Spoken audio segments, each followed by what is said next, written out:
Hi guys, it's Tammy from Shrinking Violet DS, and today is Wednesday, May 24th, 2017. I had duodenal switch surgery by Dr. Antonio Esquera at Mexicali Bariatric on March 9, 2017. When I started my pre-op diet on February 19th, I weighed 260 pounds. On March 9th, when I had my surgery, I weighed 248 pounds. Last week, I came to you on Thursday, May 18th at 208.8. And today, I come to you on Wednesday at 205.6. So this week's loss is 3.2 pounds. And oddly, I seem to have lost that like all in one go overnight and haven't really seen the scale move a whole lot. I think the scale moved 3 times this week. I'm a daily weigher. I know that there's some controversy about that, but for me, it keeps me accountable, and it always has. So I do like to do that. And I also don't let any minor gains, throughout the week mess with my mind, because I know that what I've eaten, everything that I swallow is logged in my FitnessPal. So every evening I know my macros, I know my calories, and so I know that I haven't ever during a week gained quote unquote real weight. Any weight that I gain is water weight or constipation. So daily weighing works for me. It doesn't work for everybody. Anyway, so 3.2 pounds, that's not bad. My surgeon had always said that it was normal in the first 3 months to lose between a half a pound and 1 pound a day. And I seem to be very steadily right around that half a pound a day. I expect this next week to be a slower loss week because of PMS. And it's okay because I know it's coming. And because I do track everything, my weight and my food on my FitnessPal, I can see that trend every month. So I know exactly what it is every time. So I don't let it freak me out. There's a couple exciting news items this week. For me, the most exciting was I can eat dense protein now. I'm so thrilled. I went out on Saturday night with some friends, and it was a birthday, and so we went to a really nice Argentine steakhouse here in Portland called El Gaucho, and it's the first time I've gone out to dinner. It's the first time I've gone out to a nice dinner since surgery. I've gone out to brunch at Jory out at the Allison Inn in the wine country, but this was my first dinner, and it was with friends, not family. So I had a little bit of fear of missing out, because before, I was always head of the pack with the champagne and the everything, the food and all of that good stuff, and I was always the one that was like, oh, we've got to get dessert. So, and traditionally we've always done 4-course meals there. So we'll start with a starter, then we have a salad course, then an entree course, and then dessert. And of course there's always drinks flowing throughout. So this time I shared. I didn't order any of my own starter or salad or of course dessert. So I ate one escargot because I wasn't sure how it would sit, because they're a little bit, I mean, I wouldn't call them dense, but they do have a little bit of heft to them. And up to that point I had not been able to tolerate dense proteins. I couldn't even eat shrimp. The only animal protein that I could eat was flaky fish, flaky fatty fish like salmon or brook trout. For a few minutes there I could eat Euro slices from Trader Joe's, and then the next time I tried them I couldn't. So anyway, so I had one escargot and it was delicious and I thoroughly enjoyed it. And then anyone who loves escargot knows that the best part of escargot is the garlic butter that's left over at the end for dunking your bread in. So I had one little tiny piece of bread that was about 1 inch by 1 inch on the sides, and then maybe half an inch tall. So it was not a big piece of bread at all. It was very small, but I dunked that in and I thoroughly enjoyed that. And then I had not had any salad. The only vegetables I've had since surgery is squash, like summer squash and zucchini, because I could cook it almost down to absolutely nothing. So I've had those, and then I've had legumes, but no raw vegetables. And so I risked it, and I had 3 little bites of Caesar salad, which was delicious. For my entree, I ordered French onion soup. And I've been kind of on a kick with that when I go out, because most restaurants have it. It has that delicious, broth in there. It's got some cheese in there. And I don't eat the onions. I tend to just eat the broth. Well, I'll eat a little bit of the onions, but I tend to just eat the broth.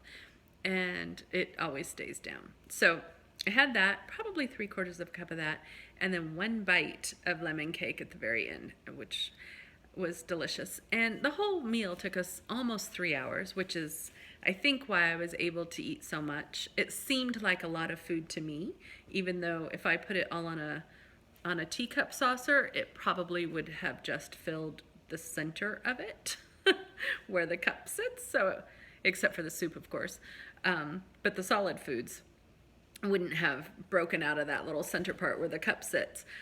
So it wasn't really a lot of food, but it seemed like a lot of food. And I tracked it all in MyFitnessPal, and it all, was accounted for in my calories and everything. So it was good.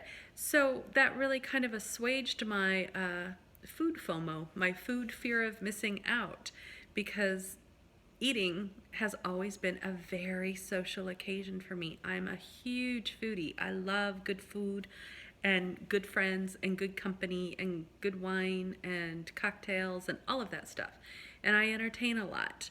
And so it was really nice to feel normal again, and to see that I can do that and that it's not a big deal. So that was really good. I really liked that. What else? Oh, the next day, we went to go see Guardians of the Galaxy 2 at our little local movie theater here in Lake Oswego. And it's one of those that has full food service at your seat. And so they have salads, and they have sandwiches, and they have pizza, and they have roasted chicken, and all kinds of stuff. And I was looking around thinking, not sure. I guess I could eat the toppings off a pizza or whatever.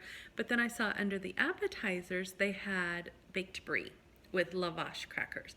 And so that was perfect for me. It came with some nuts and cherries, I think, dried cherries on top. Those didn't really interest me. I could have eaten them. They're fine on my plan.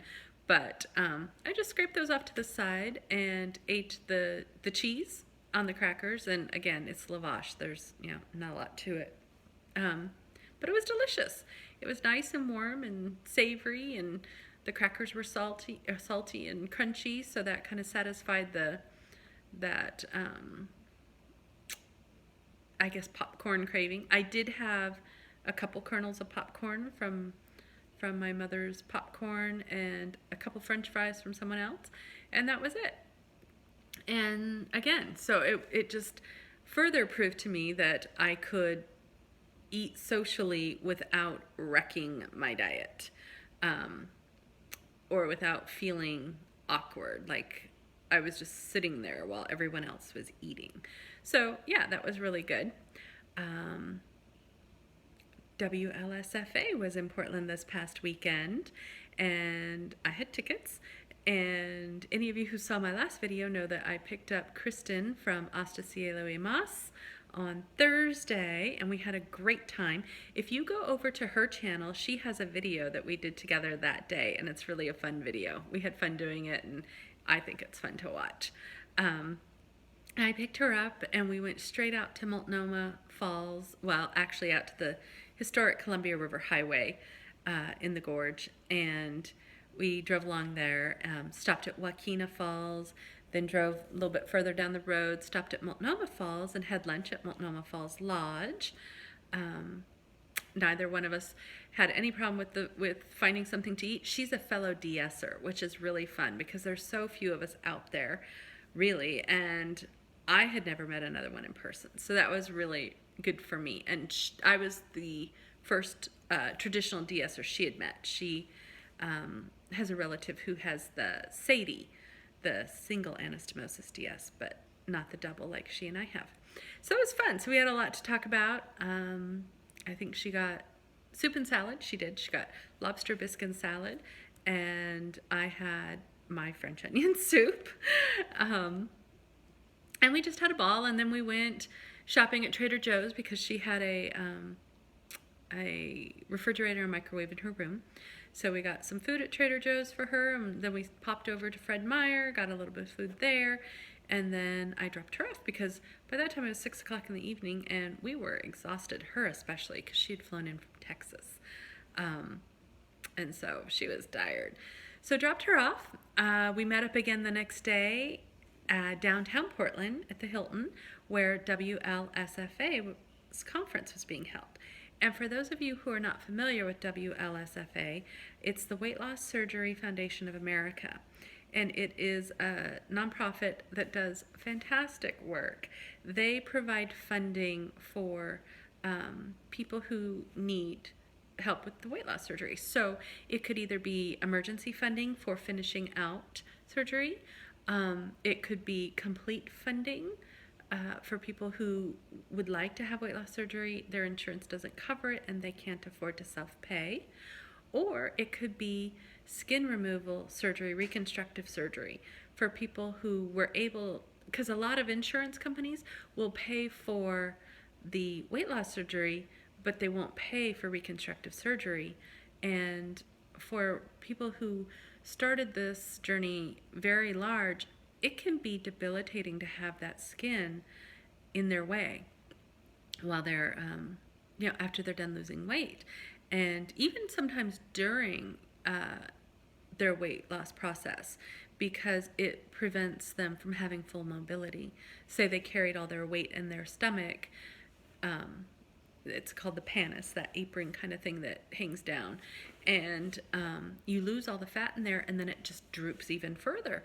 So there are people who lose fantastic amounts of weight and are left with skin hanging down literally to their knees. So to be able to have that taken off is really a blessing for a lot of people. So that's what the foundation does. And so they were raising money, of course, and also it's just this meeting is a tremendous place to meet other weight loss surgery patients and doctors. They had some weight loss surgeons who gave speeches. Dr. Duc Vong from Albuquerque, New Mexico was fantastic.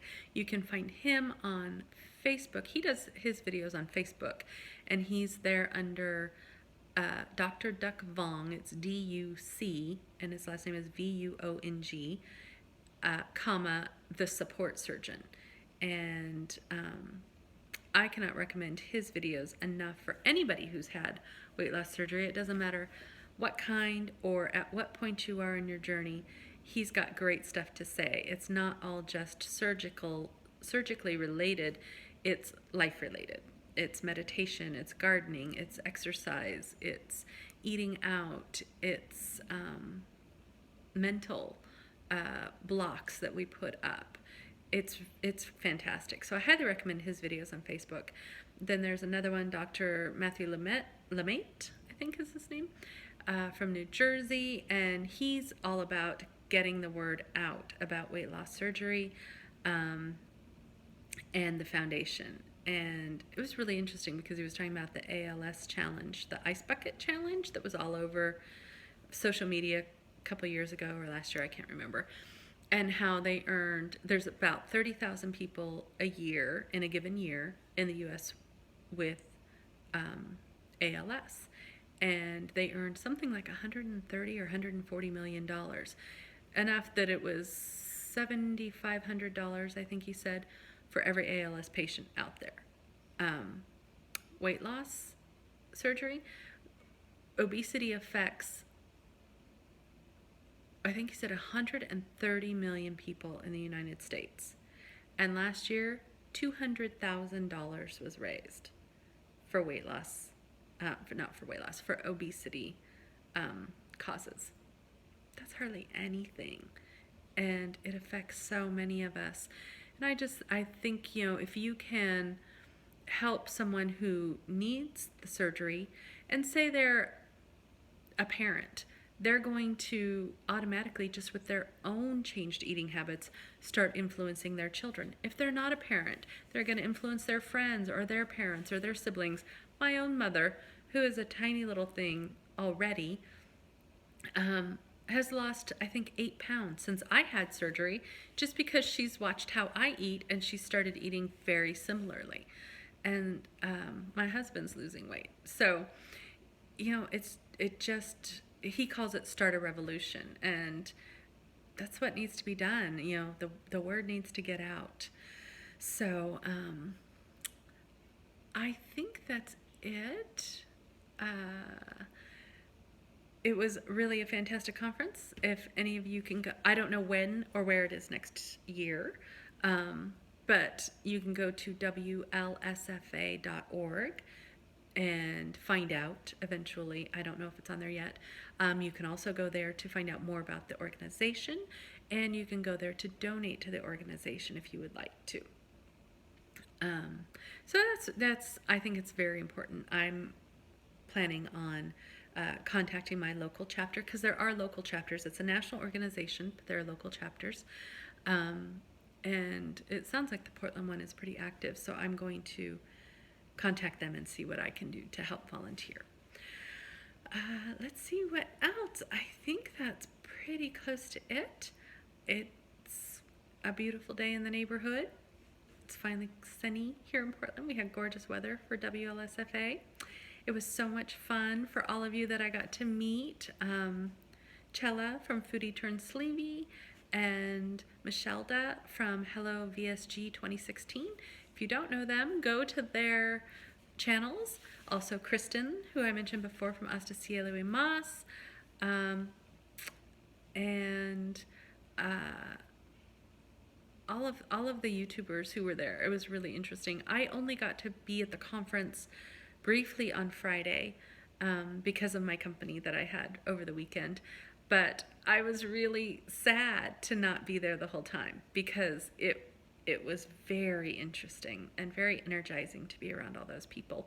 And I kept seeing videos and photos and Instagram and all this stuff, and it looked like everyone was having a ball.